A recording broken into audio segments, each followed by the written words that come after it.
İctimai nəqliyyatda sürücülərin radionu və musiqini çox yüksək səslə dinləməsi sərnişinlərin tez-tez narazılığına səbəb olur. Yenavaz.com xəbər verir ki, xüsusilə avtobus və digər nəqliyyat vasitələrində radionun və ya musiqinin yüksək səslə səsləndirilməsi ictimai narahatlıq yaradır. Bu cür halların qanunvericilik baxımından necə tənzimlənməsi və hansı hallarda inzibati məsuliyyət yaratması isə ictimai maraq doğurur. Bəs ictimai nəqliyyatda musiqi dinlənilməsi qanunla necə tənzimlənir? Məsələ ilə bağlı Yenavaz.com-a danışan nəqliyyat eksperti Aslan Əsədov bildirib ki, ictimai nəqliyyatda səs-küyün yaradılması qanunvericiliyə uyğun olaraq tənzimlənir. Stat: İctimai nəqliyyatdan istifadə zamanı səs-küyün yaradılması, ictimai sayışın pozulması və sərnişinlərdən narahatlıq yaradılması kimi qiymətləndirilə bilər. Bu cür hallar İnzibati Xətalar Məcəlləsi ilə tənzimlənir və vəziyyətdən asılı olaraq müvafiq cərimə və ya inzibati tənbih tətbiq oluna bilər. Statın sonu.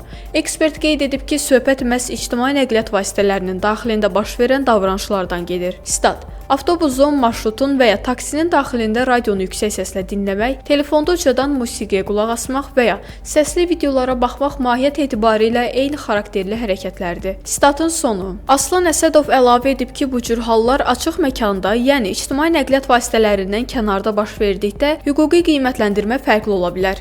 Stat: Hər iki halda məsələ İnzibati Xətalar Məcəlləsi çərçivəsində dəyərləndirilsə də, tətbiq edilən tədbirlər şəraitdən asılı olaraq dəyişir. Statın sonu. Azərbaycan Yerüstü Nəqliyyat Agentliyi isə mövzu ilə bağlı açıqlamasında bildirib ki, daşıyıcılarla keçirilən görüşlərdə sürücülərə müvafiq tövsiyə və tapşırıqlar verilir. Stat: Qeyd edək ki, avtobuslarda sürücülər tərəfindən musiqi dinlənilməsi tövsiyə edilmir. Bəzi avtobuslarda isə təhlükəsizlik tələblərinə uyğun olaraq radio və musiqi sistemləri deaktiv edilib. Statın sonu.